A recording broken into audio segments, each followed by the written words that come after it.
안녕하십니까, 김한입니다. 이번 시간에는 부산교육대학교 기출문제를 살펴보겠습니다. 부산교육대학교가 올해부터 면접 방식이 바뀌었습니다. 수시 전형에서 토론이 있던 것이 없어지게 되고요. 개별 면접이 없어졌습니다. 집단 면접은 유지가 되는데 3명이 들어가서 3개의 문제를 가지고 형평성 있게 공정하게 순차적으로 답변을 하는 방향입니다. 물론 정시에서도 3명이 들어가서 3개의 주어진 문제를 각각 다른 문제에 대해서 발표를 하고 정시 때는 질문을 하는 형식입니다. 그래서 이번 시간에는 정시 문제를 가지고 여러분들에게 분석을 해보겠습니다. 자, 그 이유는 수시 때 출제되는 문제도 정시 때 출제된 문제 유형으로 출제되기 때문입니다. 자, 우선 A형, B형 3개의 문제가 주어져 있습니다. 여러분들도 한번 읽어보시기 바랍니다. 첫 번째는 학교 폭력에 관련된 문제를 생활기록부에 기록을 할 것이냐 하는 거에 대한 것이고요. 두 번째는 민주 시민 교육의 활성화에 관련된 부분입니다. 세 번째는 교과서의 단일 교과서와 다종의 교과서에 관련된 부분을 제시하고 있습니다. 모두 다 교육부에서 참여하고 확인할 수 있다는 전제하에 출제된 문제들입니다. 부산교육대학교는 교육 이슈나 교육 제도나 교육의 방향성이나 이런 거에 관련된 문제들을 주로 출제된다는 것은 알고 계시죠. 자, 부산교육대학교 기출문제 출제 의도를 한번 확인해 본다면 크게 2가지를 확인해 보았어요. 자, 첫 번째는 교육 관련 주제 중에서 학생들의 교육 활동과 밀접한 내용으로 접근이 용이하다. 그렇기 때문에 여기서 나타난 지금 3가지 학교폭력, 시민의식, 단일 교과서에 대한 자신의 생각을 충분히 표현할 수 있느냐.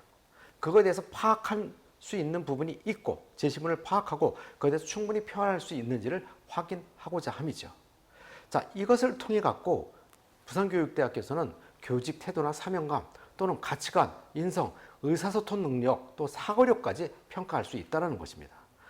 자, 짧은 시간에 여러분들이 답변을 하는 것이지만 수시에서는 3개의 문항을, 정시에서는 1개의 문항과 질문을 통해서 이런 것들을 충분히 파악할 수 있다는 것입니다. 자, 그렇다면 출제된 문제에 대해서 어떤 방향성을 가지고 답변을 하는 것이 옳을 것인지 살펴보겠습니다. 지금 3개의 유형에 대한 방향성을 각각 하나씩 살펴보게 되면요.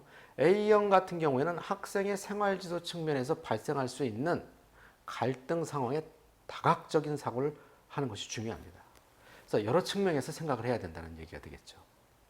두 번째는 민주 시민 교육이 무엇인지 여러분들이 파악을 해야 될 것이고요. 또 발생할 수 있는 이걸 통해서 발생할 수 있는 상황, 그거에 대해서도 여러 측면에서 생각해 봐야 된다는 것이고요. C형도 마찬가지가 되겠죠.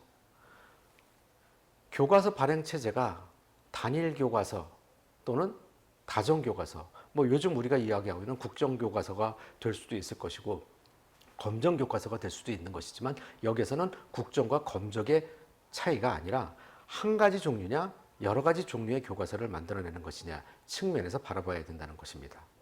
자, 그리고 공통적으로는 이 여러 가지 발생될 수 있는 갈등 상황에 대해서 지원자의 의견을 얼마만큼 논리적으로 답변할 수 있느냐, 논리성을 제시해야 된다는 것입니다. 물론 모든 교육대학교 면접 문제에 있어서 본인의 생각을 이야기를 할 때 생각만을 이야기하는 것이 아니라 본인의 논리를 제시한다는 것은 매우 중요하죠. 자, 그렇기 때문에 기만 컨설팅에서는 논리적으로 답변하는 과정을 여러분들이 연습하기 위해서 5단 구성이라는 것을 활용하라고 교육을 하고 있습니다. 잠깐만 얘기를 한다면 첫 번째 주장, 두 번째 근거 또는 이유를 제시하고 세 번째 물론이라는 부사어를 사용하고 네 번째 그러나 또는 하지만 다섯 번째 따라서 결론을 얘기하는 것이죠. 자, 이 방법을 사용한다면은 학생들이 생각한 것을 짧은 시간에 논리적으로 답변할 수 있을 것입니다. 물론 매번 5단 구성을 사용해야만 되는 것은 아닙니다. 4단 구성, 3단 구성으로 이야기를 해도 얼마든지 논리적으로 답변할 수 있습니다. 다만 여러분들이 얼마나 논리적으로 답변할 수 있는 것인지는 여러분들의 생각을 꼼꼼하게 답변하는 연습을 해봐야 된다는 것이죠. 그래서 많은 연습을 통해서 여러분들이 논리적인 답변을 할 수 있기 바랍니다. 여러분, 짧은 강의 시간을 마치겠습니다. 감사합니다.